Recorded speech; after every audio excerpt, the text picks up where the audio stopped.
Greetings and welcome to a Monday edition of the Shotgun Start. It is June 2nd. Andy, how we doing? Oh, Brendan, we're doing well. It's kind of crazy, that tournament. Why? This weekend. I mean, Ben Griffin Which just one? gets hot. The Austrian Open? The Memorial. Yeah. Okay. All right. Ben Griffin's magma hot on Saturday.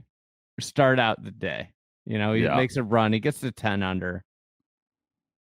And it's still in the back of your head. It's like, Scottie's still going to win. And then he just goes out and wins. He won by 4 at Memorial Tournament presented by Workday at the Muirfield Village Golf Club. He won by 4. It feels like it's not golf. It doesn't feel like the way golf should be. It feels like you're watching like, a September, Alabama's hosting, Central Arkansas or whatever it is. And like, they might get a couple quick picks and a bounce of the ball goes right, but you kind of know what's going to happen is going to happen. And there's maybe a light at the end of the tunnel. There's maybe this crack in the armor or like a 15 versus a 2 seed. And it happened today. Scottie missed, I think it was the 9th green. Like, whoa, where did that come from? Oh, could it be happening? We didn't see that very often. By the tree on 10. Made a par. That's not the way golf is supposed to operate. This isn't the way it's supposed to go. But you're just kind of, it's going to come around. They got to, and what's supposed to happen is going to happen. And it does. And it's a 4-shot win for Scottie Scheffler at the Memorial Tournament presented by Workday. Ben Griffin was awesome. He was really impressive. Now, he finished with 72, 72, 73, which I think doesn't tell the full story. I mean, he put the pedal down today at different times. He went eagle birdie there and hitting driver on the short par 4s. He's trying to play to win, not to protect the points. But, he had that crazy hot round Thursday morning. There were streaks in the middle. But not Scottie. Not good enough to keep up with Scottie.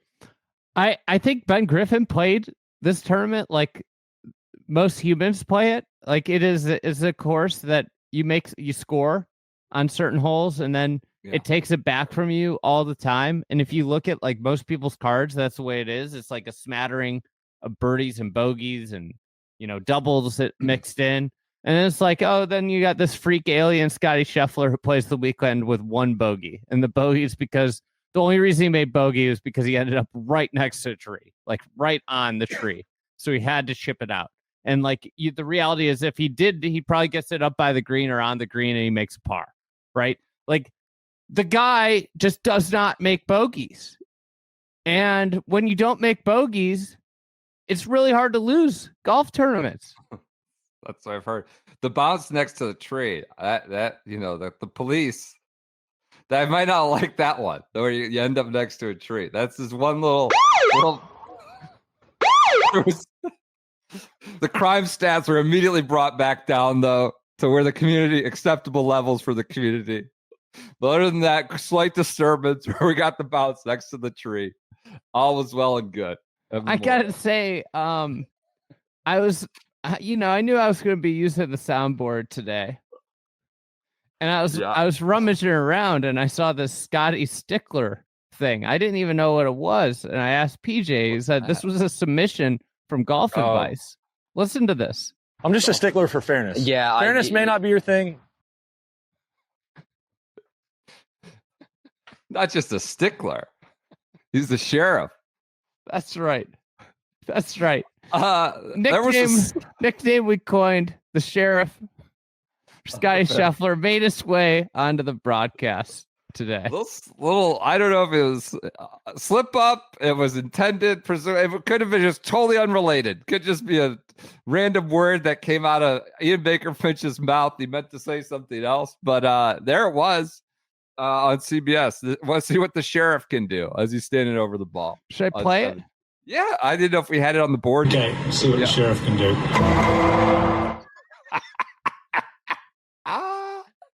They didn't have the Law and Order sound effect. No, I don't think CBS has cleared that. But Or they could bring a soundboard to Seller Shy. Should we ask them, see if they could mix a soundboard into the broadcast? Yeah, I mean, it's high times for the Sheriff. Unbelievable. I mean, this is like, I guess he's like he's in the Justin Ray territory of what I'd say. Justin Ray comes up with all these crazy, stats and trends for someone who's to sort of really illustrate the dominance or the exceptionalism of a certain player or event, sequence of events. And Scottie is just, he can do this with Tiger for a week. Scottie has entered that territory. Everybody followed Justin Ray. He's 9 for 9 with 54 hole leads. That's Tiger stuff. That's like what we talked about. I did see the inevitable was thrown around there. Scottie's inevitable machine, all that stuff.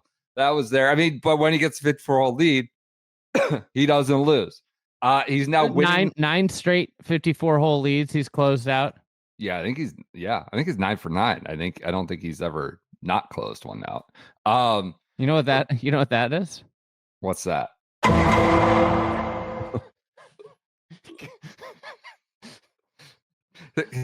He doesn't settle cases. He brings the goods.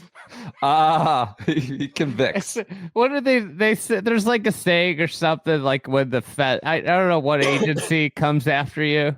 Like you're just done. Like you're basically lost. You've lost. You should, it's if when Scottie Scheffler's got the 54 hole lead, it's over. Most PGA Tour wins is from Justin Ray by 4+ shots since the 21 season. Scheffler is 7. Next best is Hovland with 2.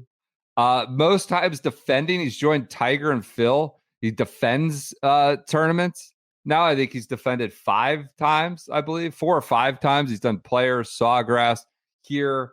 So he defends a lot. Tiger's done it 23 times. He's joining like this. I mean, the 4+ wins, 4+ strokes, 4+ shot win club is like Tiger, DJ, Phil, Rory, VJ. He's jumping into that. He's already in that list. So he's just joining as we expect. We see the W's, but it's the way he's doing it. Memorial total wins since May 2nd. Scottie Scheffler 3, Colorado Rockies 3. God, it's been that bad. He's 3 for his last 4 between the CJ Cup, Byron Nelson. They have Memorial. Like 8 or 9 wins the whole year. They're like 9 and 50. 9 and 50. Man, what happened? Happened out there. Tough division though too. Somebody's got to lose those games with those other teams in that division. It's just an incredible run for me. He's kind of been very similar player tee to green, but obviously we've talked about how the putting has improved. This week he kind of messed around on Sunday. He got pretty sloppy. I think overall he lost, he was about even. Lost strokes on the green, but it feels like other stats. And he was average. And this was, I think, if you think back 2 years ago when he finished in the top 4 every week, it was every single week, but he never won. Yep. And it was oh, he's putting so bad. And everybody was like, oh, if he could get to 0 on putting, he's going to win a lot. And this week was exactly that. 0. He got to 0. And he won by 4, but his off the tee, he was 2nd. Approaching the green, he was 2nd. And around the green, he was 3rd. It's just, there were 80 of the best players in the world, all playing the same sport. And at putting is the most variable, the most, kind of 1 week to the next week. At the 3 most consistent aspects of the game, he goes 2nd, 3rd. That 2 years ago, I looked that up before we started, that kind of infamous Memorial tournament when he gained 20.6 shots tee to green. It was the most in a single event since 04 VJ. And he lost 8.5 on the green. He finished top 5. He lost 8.5 shots on the green and finished top 5. So now he gets to 0. And that was a time and place where Like this guy's an incredible golfer, but golf is still golf, so you can't be like incredible or even. Yeah, so stuff has to happen, and this is how you don't win every week. You don't win every time by 4, and so you're bad at putting. That's the way golf goes. And we're like, well, this is probably what it's going to be. He'll win when he gets it to occasionally when he gets to the 0, but it's going to be unpredictable. Well, the putting's become kind of predictably neutral to above average, and sometimes really good. Yeah, and it's not. It's beyond just the strokes gained like data. It's a little bit of the eye. I don't want to be eye testy, but it's like the impactful putts that feel, the finish on Saturday or the putt on 9 today. These ones that are like 8 to 12. The putt on the par 5 was it 13 when Griffin was going to make birdie, or it looked like Griffin was going to make birdie. Scottie's got a 15-footer up the hill. And it's like, oh, like this looks like we're going to get a swing here for Griffin. And like at this point, somewhat on Sundays, I'm just rooting for something to be interesting if Scottie's in the lead. Like, sure. Like somebody make this exciting. Yep. And Scottie rolls his 15-footer in, and then Ben Griffin misses. And it's like those putts are the ones that just kill people because Ben Griffin had played better on the hole. He had a way better shot. I think it was it 11? He had like 14 feet. 11, maybe, the yeah. par 5. Yeah. And it's just these, like, we know he's going to like go middle of the green, like he's going to the right. He's going to find the right spot, 90% of the time. And now it feels like those impactful putts that are worse than 50-50 by the numbers are just going in way more with much more inevitability, to use the term of the day, whether it's the finish Saturday. It's a potential swing moment. It was Quail Hollow when it's looked to get a little dicey there. And that's not reflected in the strokes gained putting data. But they feel like super, super impactful in a way. Maybe 2 years ago, it was like, this is going to be another moment of frustration for him. This is going to be another moment where he's like bent over his putter, or like is staring incredulously at the ground. It's really flipped the mindset. And sort of, I assume, the confidence. How could you not be? Obviously, that goes beyond the data, it seems. I think the other thing that's starting to unveil itself is like the Scottie venues, and obviously his game works everywhere. He won Craig Ranch by 8 this year, which is cool, like the polar opposite of a Scottie venue. But you're starting to see Memorial is as good of a venue as you're going to find for Scottie. There's enough space that he's going to drive the shit out of the ball because it's not so narrow that it's like a crapshoot. But there's enough space that he's going to drive the shit out of it. He's going to, if he stays healthy and in form, he's going to win 5 of these things, right? 5 plus. Yeah. You see, he plays great at Sawgrass. Obviously, he's won that twice. He's won Bay Hill twice. Bay Hill.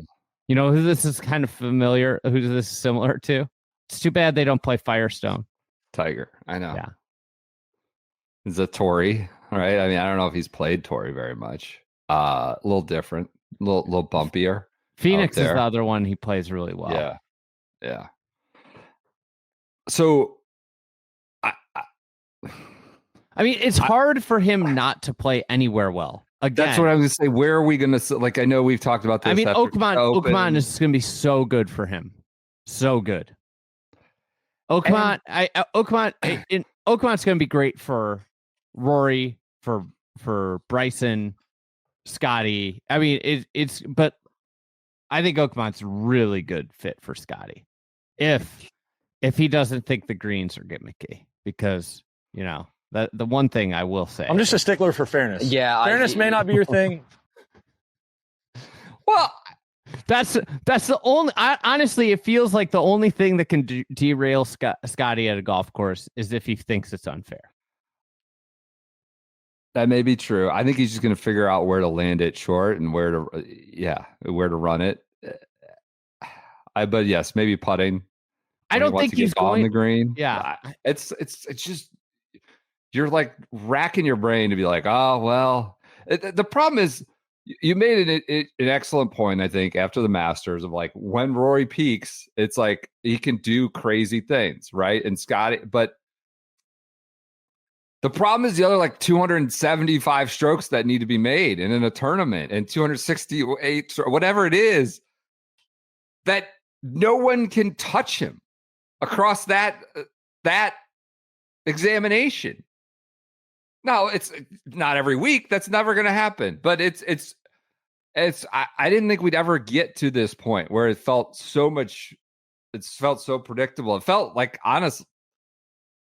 feels like the NBA Finals. I don't know. I think the Pacers will put up a fight, but who's going to win in 6 games? I don't like, even. Right? It's mean to bring that up. PJ's still mourning his Knicks being dismissed.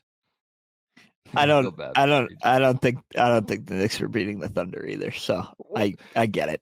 What I find interesting, PJ, is like your Knicks were in the Eastern Conference Finals, and I feel like you still cared about what was going on with the Mets more than the Knicks.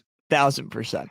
1,000%. I'll cop to that immediately. Of the four, if you want to throw St. John's in 5, Knicks are absolutely fit. Not even close. Below the Rangers? Yeah.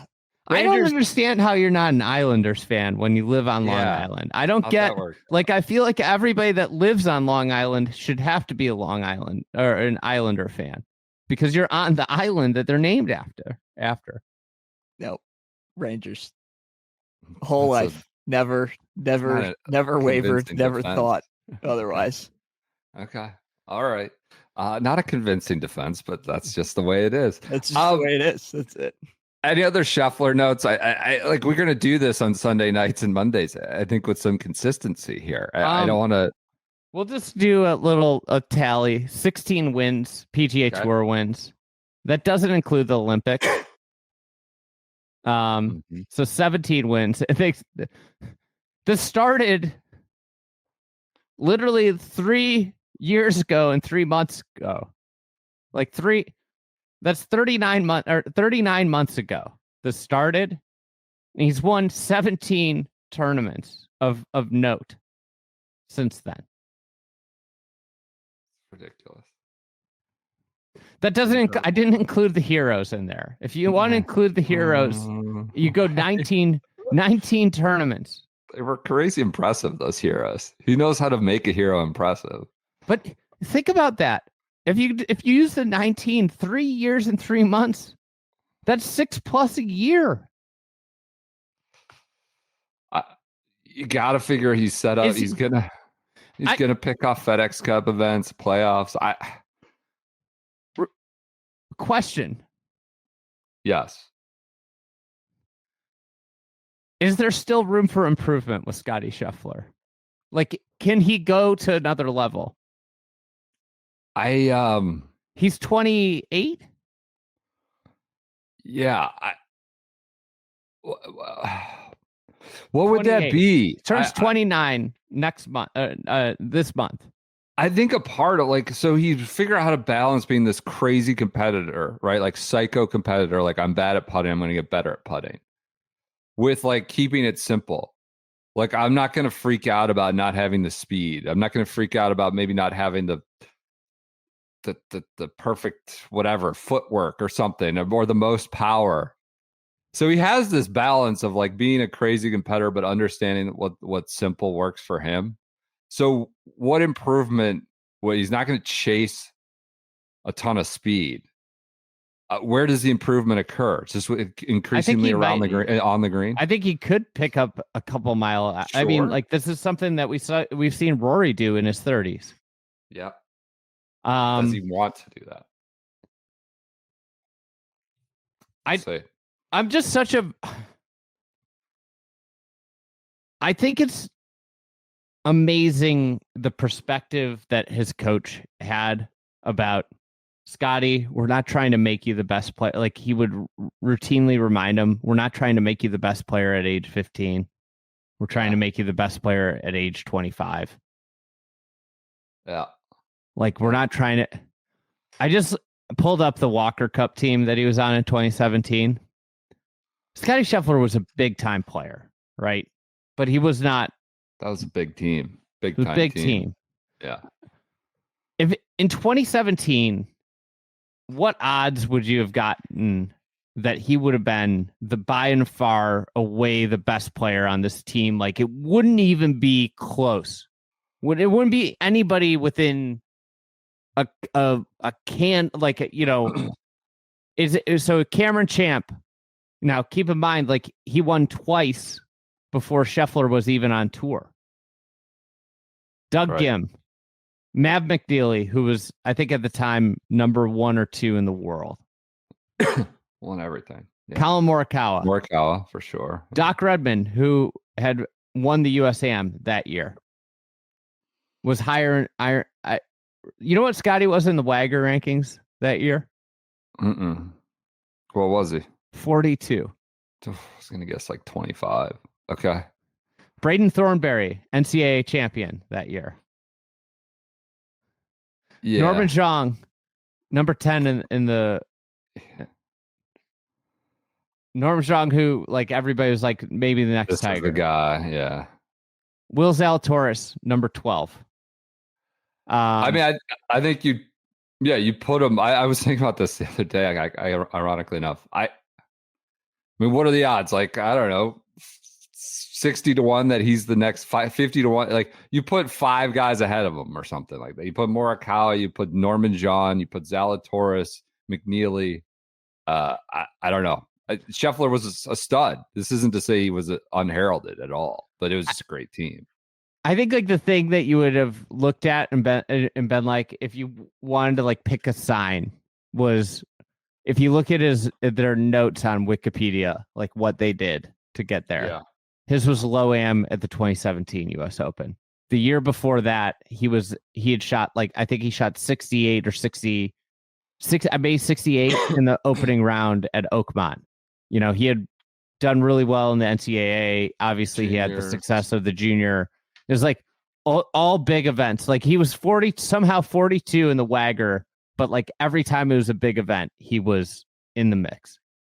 Which like might portend a top 20 player in the world, a top 10 player in the world, a bona fide tour pro, a Ryder Cupper. But this is like the greatest golf we've seen since Tiger Woods. It's not like it's the inevitability stuff that's crazy. Anyways, you know what it is? Let's see what the sheriff can do. This is as Ben Griffin's punching out. He popped some big burly boy who took his shirt off for reasons that remain unclear. And then they pan to the fairway and said, let's see what the sheriff can do. One other thing about Scottie that is frightening for career. So Jeff Ogilvy always had like this theory that the players with the most longevity had like a similar body type, where they were kind of like soft in the chest, big in the waist. And you think about like Ernie, Phil, Ben Hogan, Jack, like even like Palmer to a certain extent, but like they had like this like kind of like big, they're big, softer chest.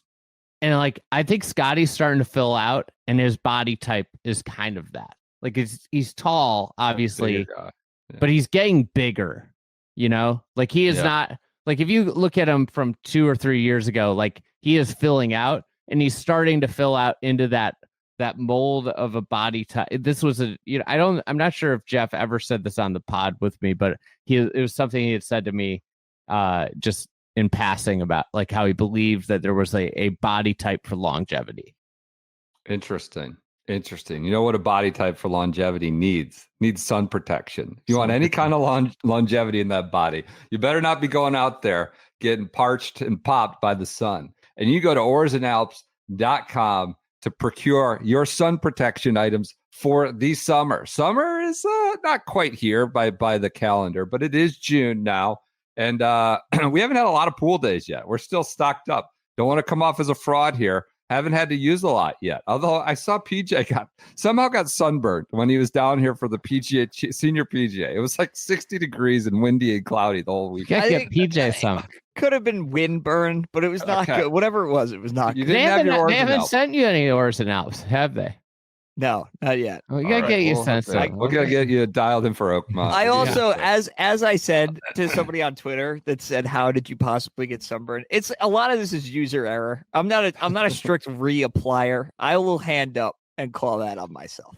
I did not. My wife's got this fancy, sunscreen for our daughter. Yeah, and she doesn't like the spray, but it's a spray can. So I have to spray it into my hands and then apply. Yeah, it's a disaster. It's an utter disaster. Defeats the purpose. I know that my wife doesn't listen to this. Yeah. I've got my own pool. I took her to the pool this weekend. Pool's open, up for business. I had to apply this. It was awful. It took me like 10 minutes. I know I'm gonna have my own pool bag. You know what's getting put in the pool bag? The stick. Right away. The stick. I love that. And the only thing I'm worried about, though, is my daughter's just going to say, Dad uses a different sunscreen. Yeah, they'll rat you out in a second. That's the problem. You're going to get in trouble. They'll rat you out. The user error, the stick really does cut in on the user error. Like sometimes you miss, you like streak, you miss some when you're rubbing in the lotion. The stick really cuts back on the user error. It's hard to miss. It's got a wide sort of coverage area, So go to oarsanalps.com/shotgun start. Your promo code is shotgun15. You get 15% off. They've got the sunscreen spray, antioxidant. You can apply that in a couple ways, it seems. The face and scalp mist, this matte sunscreen stick, which we've used a bit more here in the spring. The Clear Go stick, which is the one we reference quite frequently as a just throw it in your golf bag. And the Everyday Anti-Aging Face Moisturizer, which I know we'll have at Media Row, on our row at the Media Center at Oakmont. We just keep a couple of those ready to rock. So go to oarsanalps.com/shotgun start. Again, the promo code is shotgun15 for longevity. You want that body for longevity, you need your Oars and Alps. Hey, while we're here, we told a story of parenting. How about Meredith handing a blowout baby to Scottie? That takes me back. I mean, love that. That's the way it goes, man. That's the way it works. Don't have an extra onesie, and you just live with it. That was awesome. That was very relatable in a way. That kid is the most chill kid. He really is. Although he wanted to be with Dad at Quail Hollow. It's the only time I've ever seen him get a little feisty. He's like, I want to stay with Dad when he won. That was interesting. But yeah, he doesn't squirm or freak out. He just kind of chills. Kind of chill. The interviews, I'm like, whose kid would do this? I know. That's great. Love the blowout. We've all been there for that one. All been there. Other cleanup from Memorial. Oh, PJ, I have some important milkshake data. This feels like a sort of a PJ icon. Guy, as far as I know, isn't big on the alcohol, but loves apparently his milkshakes.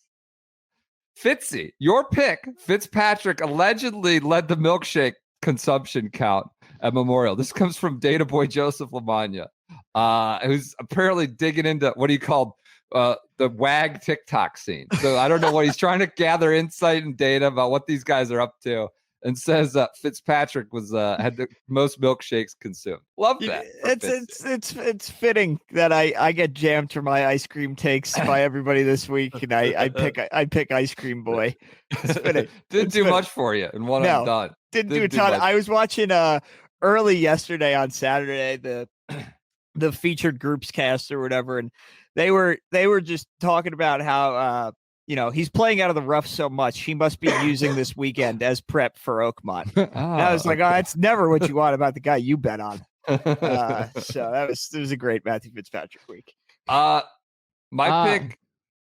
Let's talk about the scummy sponsor exemptions. Spieth, Ricky gets in to Royal Portrush. Like, all congrats to him. Gets an Open Championship qualifying. He got a sponsor exemption into the PGA.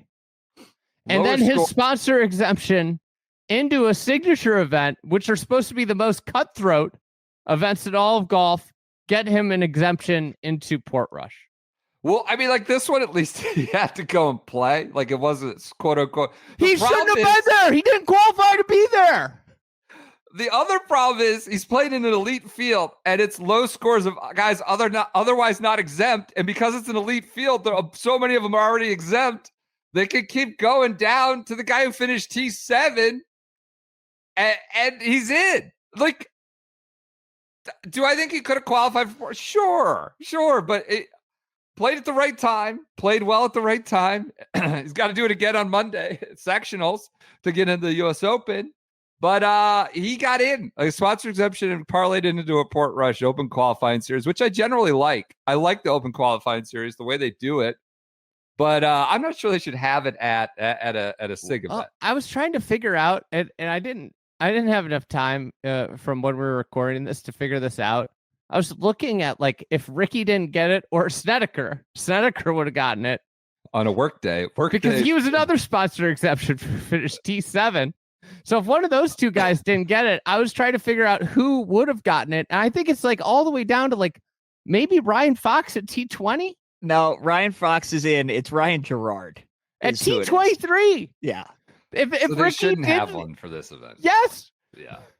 I finished 23rd in a 70-person field, and I got into the Open. Would have been it if it wasn't Ricky. So maybe we should be thanking the sponsors' exemptions. But I think this is ridiculous.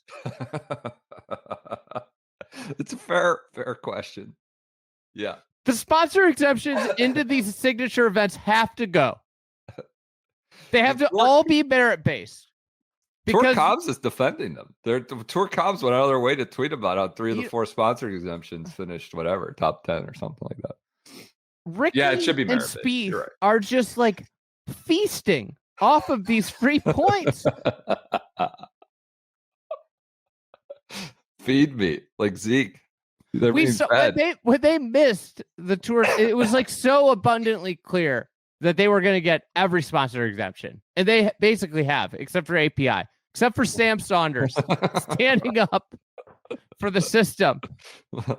They basically got a sponsor exemption, and they get these in these small fields. This one had a tiny cut, and it's just free points to the Ryder Cup, to the FedEx Cup, to the major. Ricky qualifies for a major through a signature event. All he had to was beat Brant Snedeker and Ryan Gerard. I think I will give them credit for playing well. I was shocked that they were talking about Sneds on Sunday. 65, T10, top 10 for him. God, he lost 4 shots off the tee. Sneds for the week? For the week. Picked up 7 on the green. All right. So he did Sneds. Reverse Scottie. Yeah. I think their rebuttal, and I already know the rebuttal to the rebuttal, is that isn't the finishing position proof positive that they deserve or are certainly worthy of being in the field. You could have taken anybody off the tour and put them in there, and they could have finished T7. Just playing rebuttal to rebuttal. Yeah, I got it. Listen, this is not about Ricky or Spieth. It's just like if you're gonna make these events they carry so much weight in terms of money, FedEx Cup points. They're for some guy that's in the Aon 5 or whatever the hell it is. If he plays well, it's honestly a life-changing event. And you can't have exemptions into things like that. The stakes are too high. And I don't know. Good for Ricky playing well. Good for Spieth playing well. It was fun to have Spieth like somewhat have a chance on a Sunday at like a big boy golf course. Chance is a strong word. I mean, yeah, to start the day. It became pretty apparent. Like, I think he lost 3 shots, tee to green today. He's walking the ball across bridges, like hitting a low rope hook for trying to just hit a hero shot 280.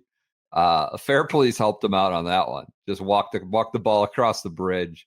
He was just all over the place. But he finished his T7. It's been a while since I had like a real sort of rooting stakes in Spieth, and it was like watching your normal kid try to block a 300-pounder in football. Like you just like I was terrified. I was like, I'm actually rooting. Like I feel like I have a rooting interest in this happening, and you're just waiting for him to like hope he doesn't finish like T60, go from third to like 60th. Did you see his press conference on Saturday night about Scheffler? No. I mean, like this is like the thing. You're talking about a guy who's won 3 majors, who's a Hall of Famer, and the topic becomes Scottie Scheffler, and he's talking about his face awareness and his tempo, and he's like, I'd like to think that at times in my career I've hit the ball as good as him, but like not like him. I mean, it's every day. Yeah. Like his worst ball striking rounds are great rounds. And what Alice said last year, right? that's what the crazy thing that is like. Okay, like so this guy, so you enter the day, you just talk about him like that over the course of for like it was like a 3-minute clip. It was really I'll try and find it and share it. But he talks about this, and then you start the day 5 back. He was 3 and Scheffler was 8, maybe. I think it's 4. 3 or 4. I can't remember. So he's 4 or 5 back, and it's like you just talk about how like his bad days are great days, and you're gonna track him down. You're gonna chase him down from 4 back. Like it has to feel like rather futile, Yeah. It's just great though to be riding him for one and done, and then have him hovering in the top 5 there for a while, making the good T7 though for him. Yeah, good T7. Hey, any any kernel of insight about American golf stinks? We get a Memorial setup. Is there any sort of comp we could make to Bethpage with Memorial? All of a sudden, there were all these guys. Burns shows up. Spieth is around. Keegan, Ricky, Hoagie, Mav. It was like all Americans on the board for a long time, and Nick Taylor. Sepp kind of came rumbling in on the weekend. But it was kind of a top 10, 15 of American players. Now, JT was, he had some fight back after that disaster of an opening round. Windy was not it. But anything, any kernel of insight, maybe we just kind of put the eyes emoji, keep a note. Memorial putting is really sort of mitigated. It's all weighted to everything getting to the green. We know Bethpage similarly, right? With lawn, high rough, a real tee to green game required, and the greens are mostly flat. I don't know. It was interesting. There was at least some Americans showing out, playing better at Memorial. Yeah, it was a positive day. Ben Griffin, is he a lock now? Feels like it, but it's June 1st. He's got to be. Where is he on the points? I don't think they've updated the points. Okay. They have not updated the points. He was 13th going into the week. He's got to be up. But yeah, I mean, like a lot of guys played well who you'd like to see well. Cantlay, Spieth. Yeah. Russell Henley played well. Lock. I don't think Memorial though is like Bethpage. No, I'm not. Memorial, because Memorial gives you a little more space, and the green targets aren't elevated. I think Bethpage is just like bomber central. And so, but yeah, it was good to see. I mean, obviously the most impressive performance of the week was Tank. Incredible performance. He was a little sloppy on Sunday at times. Just not the Tank got a little, maybe a pinhole in it, got a little leak. There was some sloppy by Tank standards. But still, he was great. Went 66-70 on the weekend. Total lock for Bethpage. My only point was like, we're two places where putting, doesn't necessarily carry the day in a way at all. Like you got to be really good. They just totally de-weight that. Yeah. Any other Tank thoughts you have? The guy's a machine. Where would you put Tank in like your golf rankings? He's 9 in the 6, OWGR. 7. I right now, all those American names we talked about, the Cantlays, the Xanders, they're kind of like this season. They're behind him. Who do you trust more week to week, Tank or JT? I don't think the tank has the valleys that JT has. Right? Maybe not the peaks, but the tank just rumbles along. You know, He might. Did he get blown out to see it at Quail Hollow? Where he had one He didn't really play bad well at round Quail recently, I think. Yeah. But yeah. I have nothing else necessarily on the Muirfield Village. Who do you think's better? Like, who's the better player right now, Morikawa or Tank? You're trying to put me in the blender here. The tank, I think, the Chrome Dome tank. Ludwig or Tank? You just this right now, yes, I'll go tank. He just shot, yeah, he's killing it. He's just killing it. Feasting, signature events, Amexes, you name it. I would like to see it at a major before we go crazy. Like if it's Oakmont, I don't know. I might be more inclined to go with JT and Morikawa aren't really gonna get me.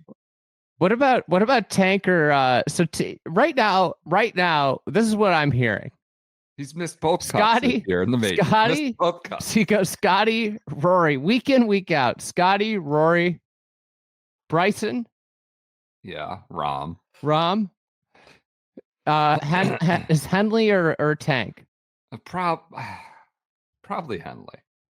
What about Xander? I mean, you want to go right now? Tank. So Tank's about 5 in the rankings. You know what I have to say to that? What is this? What is this? We just got a new Tank sound on the board. All right, there we go. So it's evolved from a septic tank, to septic tank to just tank. I like it. It's just a tank. He just is a rumbling down the road. He's a rumbling tank. Congrats to him on another stout finish. Is he back up to 3 in the world rankings too? I think. I mean, he's got to be there. What did he drop? Why did he fall out at 3? JT had taken What? 3. Tank's back to 3 in the world rankings. Okay. The most important are the FedEx Cup rankings. Scottie's going to have just insurmountable, even with the wins that Rory has. It's crazy. Okay, let's move on to the U.S. Women's Open. But first, not without a quick mention for the next USGA Championship, the U.S. Open. We're going to be in Pittsburgh. We're going to be at Local Remedy Brewing. We've gotten a lot of DMs and messages and texts about this. It's a great brewery down the hill, down Holton Road, down the hill from the club. So you can just mosey on down after play. You can catch an Uber or whatever it is. I know they're going to have I think shuttle cars set up. Like the street's going to be open. There's going to be a bunch of food and music. We're going to be at Local Remedy all week, doing a few live pods after play, hanging out on Wednesday. Excuse me. So yeah, we're really pumped about this. We haven't done this really for a major in a way. Worked with sort of a friend of the program, local establishment.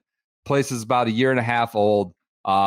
Primo location, given the proximity to the U.S. Open.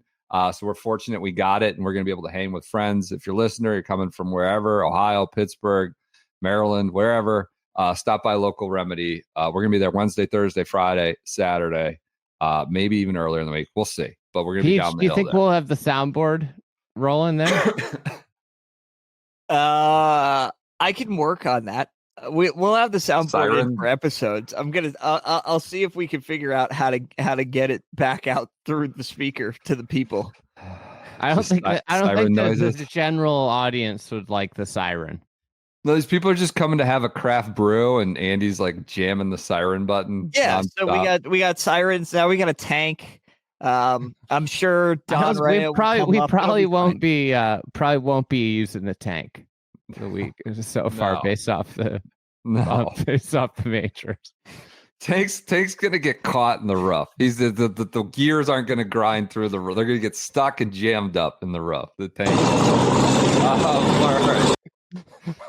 All right, let's get to the U.S. Women's Open. Check us out at Local Remedy that week. U.S. Women's Open. Maya Stark, person I used to call Maja for some reason. Maya Stark. Masha, no more. Now that she's won her major, she's graduated out of your mispronunciation world. Ryan Gerard can only hope.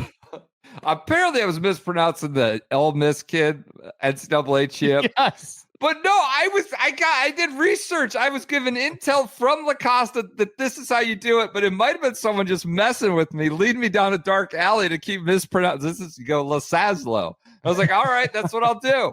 And so I did it. And I don't know. Maya Stark is your winner of the U.S. Women's Open. She wins despite a lengthy delay on the 18th hole at Erin Hills. She wins her first major. She was, as Meg Atkins wrote before the championship, and then what came to fruition after the championship, follows a trend at the U.S. Women's Open of winners coming from like outside the top 20 in the world, kind of the reverse of the men's situation, right? Where it feels like it's Scottie, it's Bryson, it's Rory, it's Xander over and over and over again, and it's not a lot of first-time winners. It's a lot. I think like 8 of the last 13 or something women's major winners have been first timers. Meg tweeted tonight, Yuka was 40th. Minji was 4th. So she was the one outlier. 29th, Corpuz, 40th, Yuka, and Maya would be 33rd. So that's kind of following the trend. But this one was never really close. There was some Nelly Korda buzz trying to make it happen, trying to Would have been close if Nelly birdied 18. Yeah. I don't know if it would have been dramatic or sweating it though. Yeah, I don't know. Maya wins. She clears her first major. Obviously, she birdied 18. She would have ended up at 7. I understand. Yeah, I know. She made a mess though. She was playing to go for it. I think about Stark probably plays maybe 18 differently too. I don't know if it's 7. Rory talked about how he now, like, his mindset's become like he plays a tournament is he just keeps playing golf the same way until the tournament's over. Yeah, like, I'm playing 72 holes. Like, this is where I've learned is like I play 72 holes and I keep going.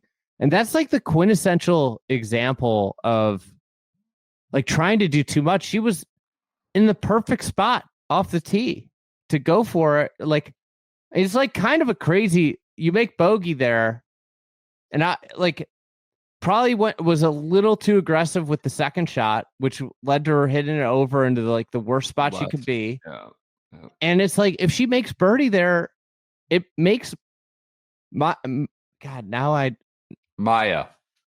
God, I was about to say Maja because he got you yipped up. Yep.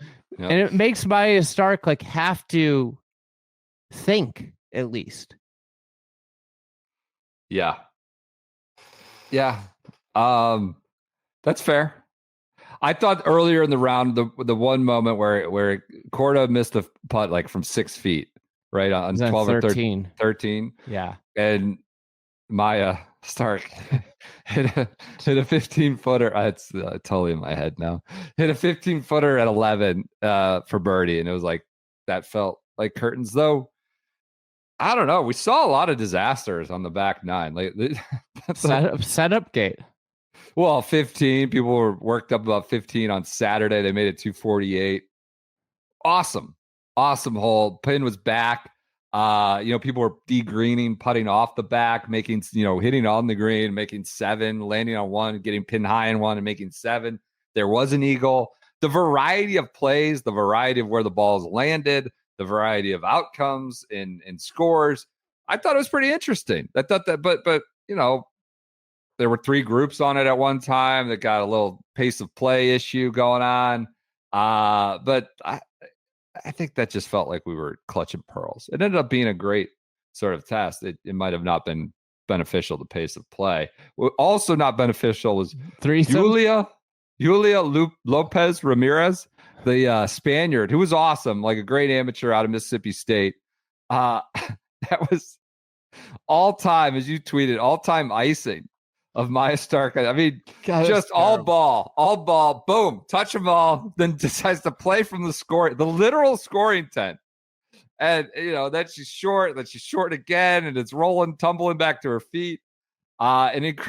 incredible. She needed a par to be exempt into next year's U.S. Open, and she made an 8, and she was pin high or just in the greenside bunker and 2 on a par 5 on 18. So was all over the place. I did love that she played from the scorer's tent. Just move the table. We'll play. I don't need a ruling. On Nelly, impressive. I think we wanted to see her contend a little bit, get in the mix a little bit more. She went out in 40 on Saturday and fought back pretty hard on Saturday's second 9. So that was really impressive. And I just don't know that we've seen that a ton, right? We've seen it get really bad, really fast on several of these majors in the last few years. So a really good outing, I think, for Nelly Korda to show at a U.S. Women's Open like this. What do you think about the decision to go split tee threesomes on Saturday? I mean, it's almost like a totally different sport. It's almost like a different sport when you can watch twosomes in whatever's left, 60 to 70 people in a field. It's just a totally different. It's so pleasant to watch them cruise around in twos. It's reliable. It's consistent. You're getting, depending on the field, you're getting or set up. It's going to be 4 hours, sometimes less. And the threes off two, there's just an unpredictability to that. Like the range, it's slow, but the range could it be 5? Could it be 6 plus? Whereas twos off tees, it's 4 pretty much, give or take 15 minutes. There should never be a tournament that goes off in split tee threesomes if they don't have to. This was, I assume, imposed by TV. Am I jumping to conclusion? I assume that's why they want. I don't know, because they want a 6 o'clock finish. I'm not sure. Why can't you just set the tee times up to do that? Yeah. What was there an explanation? I didn't see any. I assume TV, because this has happened at majors. I think it happened at the U.S. Women's Open last year. It happened at Champions. Yeah. Well, that's December. You got like an hour of light too. I mean, that's a different deal. It's inexcusable. 6-hour rounds on Saturday at a majors. It's when there's no weather or there's no reason for it other than maybe TV. Inexplicable. Amari Avery situation was bonkers to me. Apparently someone tried to break into their apartment, and in the scramble to leave the apartment, her boyfriend took her golf clubs with him home on his flight to Los Angeles. And she has can you imagine how he felt? I mean, like, I screw up all the time. Probably a couple instances I can maybe imagine where this is going to be not good. That's like I don't think you could do that's it's up there. But she's got like a 2:30 tee time, and she finds out at 12:30. And she opens. So they have the same travel bag. They're both USC players, both have USC travel bags. Opens because they're hastily throwing their stuff in, moving to a hotel. I had so many questions. They didn't really explain it on the broadcast. I was like, what? Like someone was robbing them? What, they just got in a car and drove to the course and left I didn't know what was happening. So then she opens her USC travel bag and finds out he took her clubs. Obviously, he's got to double check. She's got to double check. The parents who were there got to double check. Kind of a bonkers story. She still had a game round. She played with Gabby Ruffles clubs and made the cut, finished T45. Not a bad outing given the circumstances of the clubs disappearing. Not to mention somebody breaking into the rental house. Like that. That's crazy. The other thing. Like, is he armed? Like, what's happening? Yeah. What? Yeah. Nuts. It was a bizarre story. Another one getting a lot of oxygen is a Instagram caption from Lexi Thompson. Coming at the aggregators. There were some issues with pace of play on Thursday, Friday, and I think there wasn't anybody pointing fingers at Lexi. It was just Charlie Hall was walking ahead and sitting down, and that became sort of a big story. Charlie Hall's, I mean, Charlie Hall's catnip. Everybody posts it because it gets engagement, and anything she does, they do. But she like legitimately was walking ahead, and that became a big story. She wanted to clear up. Like, I was not the fastest in our group. I know that, but I don't want to be out there for 6 hours. But then she addressed, I'm not sure how many times I have to repeat this. This was an Instagram caption, but I never used the word retire. I said not a full-time schedule because I'm not sure how much I will play. Just taking it one at a time. That's why I'm still playing the tournaments I actually enjoy or want to play in. What a tournaments I actually enjoy or want to play in. Much love to my true fans out there, and thank you for your genuine support. You're amazing. I think Lexi's can be unfairly critiqued and under the microscope.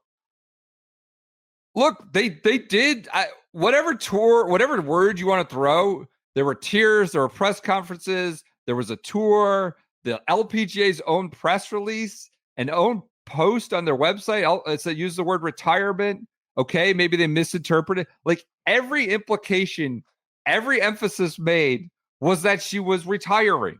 Okay, she didn't use the word retire. I honestly don't care that she's still playing golf. That's great. I'm happy. Like Lexi's a credit to the women's game. But what did we do last year for? That's all. It's weird that we did all that. But you know what? Other athletes, Brett Favre, many of these people have done this. It's just no one's being mean to it. No one's being vicious about it. We saw what we saw. What happened with the tears and the tour and the LPGA's own releases. This is what happened. No one's. I think if you are being mean, then yeah, that's ridiculous. But it's no just, golfers retire. They just don't. That's what we should learn from this: is that there is no such thing as retirement in golf. We probably over celebrated the whole thing last year. When we think about, like, I would love for a golfer to like retire and be like, I'm just never play again. I guess Faldo did that. Yeah.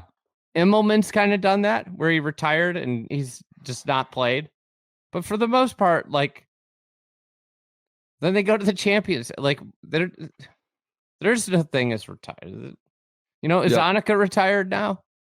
She still plays enough celebrity pro-ams. And then she plays like the Senior Open. The women, yeah.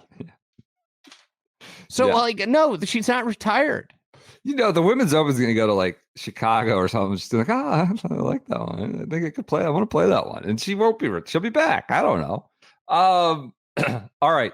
The Austria. You have any other U.S. Women's Open thoughts? Any Erin Hills? Anything? What do you think about it, Erin? I thought it was cool. I thought it was great that it was a big ballpark, that there was disaster out there, ways to find disaster without having thick, high, rough.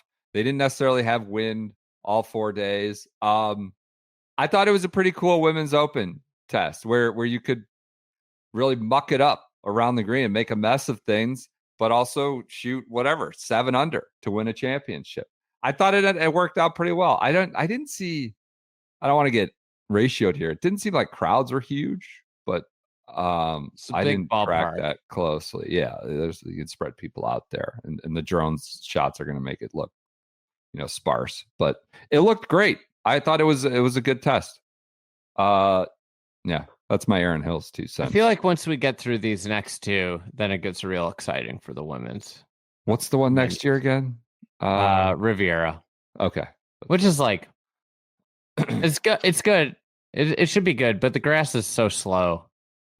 So sticky. Yeah. It's good. That's gonna be actually like a very interesting one because of the sticky grass. Like, the Kikuya there is just like so, especially in the summer, so sticky. Like bouncing balls in to some of those greens is gonna be kind of wild with how firm the green is. Trajectories too from the ladies. Yeah, that's what I'm saying. Because you're that'll be actually very compelling in terms of like what types of shots they have to hit. If I had to guess, it'll be high ball hitters. But Inverness is then next, which we've seen a ton. Like the only reason I'm probably not that as excited about Inverness is we've seen it a ton recently for women's events. Mm-hmm. But then it goes Oakmont, Pinehurst, Interlaken, Oakland Hills, LACC, Chicago Golf, Marion. That's a pretty good run. But that's the way you continue. You elevate the championship on all the margins and all the ways you can. And yeah, that's going to make everybody excited. It gets all the different segments of golf audience in the boat, whether it's men, women, children, elitists, public golfers, curious. That's the way you continue. Just elevate it in every way you can. On the Austrian Alpine Open, hard turn to Nikolai von Dellinghausen, which is just a European tour name if I've never heard one. Nikolai von Dellinghausen, the German, wins the Austrian Open, beats Christopher Reitan, almost went back-to-back, and Marcel Schneider in Austria to win that event. Reitan, I was told, apparently the son of basically like the Sears family of Norway, essentially. No way. Reitan is like this billionaire retail and everything store of Norway. So he's doing well for himself. He went and carved his own path on the DP World Tour. Also, MLB utility player Jeff Winther finished fourth. It's got kind of guy who's got two gloves in the dugout, first baseman's glove, like Jeff Winther. He's got the smaller glove to make the turn at second base in case he gets thrown out to second base. He's got like more than two. He might have like four gloves. Outfielder's glove. PJ, who's your favorite utility player of all time? Did we do this, or was he not a part of that? I don't Jeff think he was part of Manto, it. and yours was the guy from the. Who's your guy? Andy, the Cubs guy, the little guy. Oh, Sam, it was Campana, Tony Campana. Yeah. Tony Campana is a good pull. I mean, if you're a Met fan, I think the obvious answer is Super Joe McEwing. I forgot about Super Joe. I mean, Super Joe. I think he played like all 9 positions, literally. Jeff Conine is another good one. He's almost too good. He was almost too Jeff good. Conine was Wasn't he an all-star a year or two? Super Joe was the man. Honestly, like the utility player of baseball is one of my favorite things in the world. Like, not good enough to play any position, but good at every position. Ball player. Is there any other like position in sports like it? It's a good question. The special teamer. I was going to say you could guys. be like the 5th wide receiver and be the gunner and the kick return, like Matthew Slater. Yeah, That's Slater. I was thinking Matthew Slater. Yeah. That's what I was thinking. That's about it. Maybe that's what Hunter will end up being. He'll be a gunner, the 5th receiver, and a nickel cornerback. No offense to Super Joe. If you take Super Joe 2nd overall and traded the 1st round pick for him, that's a tough blow. We'll have to try to get Winter to the Ryder Cup team. See if he can make it. The DP World. Well, he could be the utility guy there. He can do anything. He can play with anybody. You need to play ball. Foursome. He could drive also the cart. Yeah, drive the cart. There you go. Love that. I'm excited about the Ryder Cup. You know what one of my favorite parts about the Ryder Cup is? What? Is all the people inside the ropes. Like you get a chat. Crazy. You get a chit chat with like caddies' wives, you know? Yeah. And everybody. like you get all kinds of dirt. I mean, there's like a feast of unsubstantiated rumors. God. I remember when I was at Hazeltine, the Reeds had like 25 people inside the ropes. They all had like custom like Team Reed Americana. Yeah, there's just lots of people. Celebs, you know, I don't know. Hopefully we'll make it. PGA, we'll see. They've been aggressive. Hopefully we make it. It's my personal opinion on it. There is no personal opinion. I'm the president of the PGA of America. So that might get us in a little trouble. Well, they just got different. They've got different rules these days for inside the ropes. They're very draconian. But maybe not. All right. Principal Charity Classic. Hey, PJ, I don't mean this is a sign of disrespect, but I have to turn my grill on. He's walking away from Champions Tour. I'm going to be right back in. He's out on Champions Tour minute. Champions Tour minute. What happened at this? I have no idea who won. Wakanda Club. I think he heard me questioning the Schwab Cup standings formula because the mechanic, Miguel Angel Jimenez, wins in a playoff, his 3rd victory this year, reclaiming or further solidifying his #1 in the Schwab Cup status. after I questioned how the hell did El Pato win back-to-back majors and is not the number one player in the world. On your face, in your face. Yeah, literally just shoved it in my face. I would say the big story, Soren Kelton, Sunday 69, 9 under to get into a playoff with Cameron Percy and Miguel Angel Jimenez, but Miguel made a birdie on the first playoff hole to end it. So re-upping his status as number one in the world. But the big news, Andy saw this. I'm happy I get to break it to you. What happened? We got an ace from Russ Cochran. Pulled him out of DFL. Pulled him out of DFL. His Sunday performance. Yeah. Oh. Beat Scott Verplank by one Let's shot. say a 6-iron from 167. A 6-iron. No comment. Cochran can take anybody that hosts the podcast, give them two What a grinder. and play them for their car. Love that. 60 Podcast. 66, you're a big day for the soundboard. You weren't lying when you said that. Now I see why. 66-year-old Carter 1. All right, got him out of DLF or DFL, whatever it is. Could you imagine Russ Cochran at DLF? No, you wouldn't be able to carry to the fairway. I mean, that might be where us podcasters want to play him. Anything else from Wakanda Club? Honestly, no, not really. All right, good. Yeah, we don't need to over-index. I might have a couple notes from the ground here. Okay. Okay. Nobody was wearing my hat. They were selling the big Wakanda in upside down big letters that I got sent on Twitter a bunch this week. Okay. Didn't see that. Okay. All right. I got nothing. All right. We got there it. we go. That's all right. There we go. We're off a Champions Tour minute. Monday, one of our favorite days of the year, sectional qualifying. I think they call it final qualifying now. Golf's longest day is also what it's been termed. Is it still that, even though it's not sectionals? It's called, what do you mean? It's final qualifying is what they call it. But yes, NBC still hammers it as golf's longest day, which, you know what? It's one of the best things Golf Channel NBC does. It's a great thing. They actually care, give a damn, send people to every single site because it's really cool. It's a really cool sort of meritocratic, democratic day. All the Live boys are playing near me. I'm going to wander over to Woodmont mid-afternoon. Although I saw 5 of the 16 there have already WD'd. I don't. One of Puig was one, which I guess is having back trouble though, which is not good. I hate to see that. So I'm gonna check out Woodmont. I don't know if you're near. We got Canoe Brook in New Jersey, Duke, Emerald Dunes in West Palm. They got the Columbus area ones, Kinsale and Springfield. Well, you got a couple notes here. Yeah, Nobody beats Jim Herman at Canoe Brook.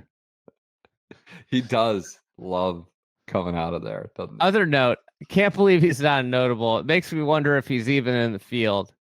Brian Stewart at Springfield is like an undershirt.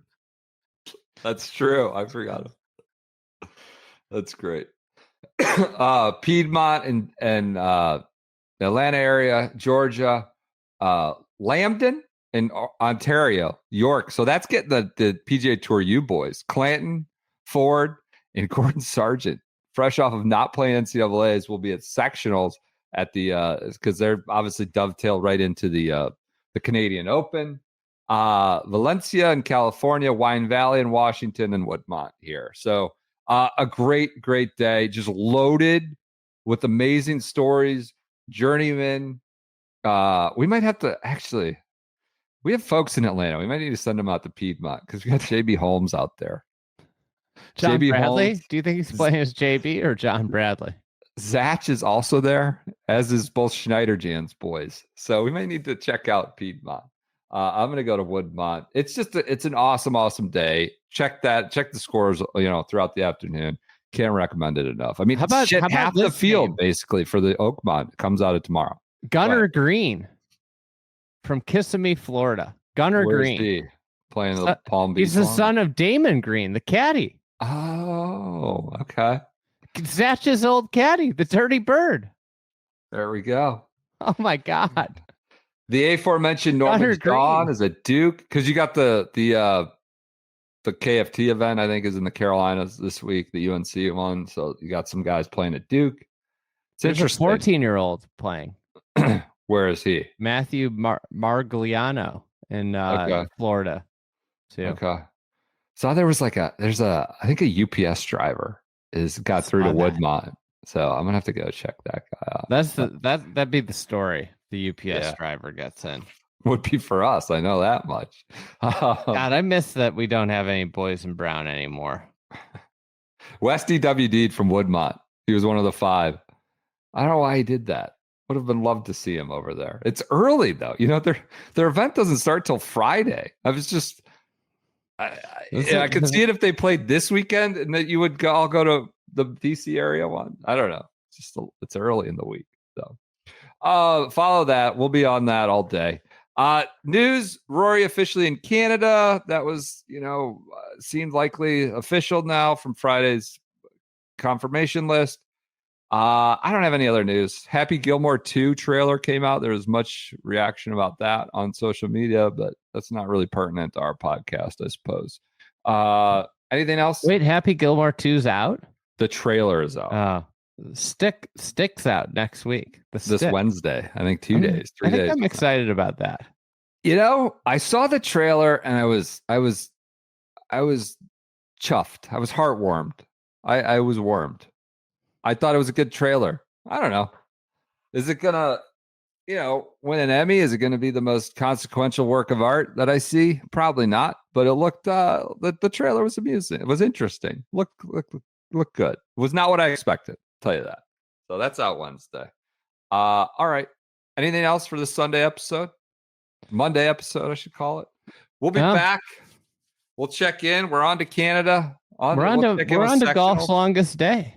Golf's longest day. Might be a Wednesday morning live pod. Live? Streamed? Might as well. If we're going to be late. If we're going to be tardy, we might as well do it live. Okay. I'm going to be... I apologize pre-apology. The travel's kind of nuts. Beginning of the week. We'll move some calls around. We have some good pods coming this week on the Fried Egg Podcast Network. So lock in Fried Egg, Designing Golf, Shotgun Start. Big Oakmont pods. Good Oakmont pods. I'm driving to New Jersey. I consumed like hours of Oakmont, just content, whether it's articles or whatever, just audio. It was great. So I'm locked in. We're going to be a good week. For all your U.S. Women's Open coverage, check out the Mixed Bag podcast as well. Meg and gear. Matt. Do we have U.S. Open gear coming this week too? On the Pro Shop? Yeah. You're asking the wrong guy. It seems likely. Seems likely. With the Oakmont, touch of Oakmont, homage church pews or something. Yeah, I think we do. I think we do have a Pro Shop stuff coming in. Cameron always kills it with that. Whether it was Pinehurst or LA, he does a good job. You gotta get a hat or something. Steal it from the people. I'm debating wearing a bucket hat all week at Oakmont. It's not typically my thing, but yeah, we got a good logo. Are you gonna go super big bucket or the smaller bucket? No, regular bucket. No. Are you doing that because you have no chance of doing it with your wife around? Yeah, no, she tells me I look like an idiot, which I'm happy to. Yeah, I don't know. My sun protection. My wife was very anti-bucket, like even 8 years ago when I first tried it, and now she's telling me that she needs to get a bucket hat, and I'm like, how the tides have turned here. The tables have turned. Turntables. All right, so we'll have Pro Shop, U.S. Women's Open, in-depth recap. Mixed Bag podcast is your place to go. Meg was out there. Matt's a caddy. He's going to speak to some of those setup issues. I think that's a really good listen for the preeminent women's event of the year. So check that out. Check out the podcast coming later this week on Oakmont. And we will be back with you. It sounds like Wednesday, maybe live. We'll talk Wednesday morning. Wednesday morning.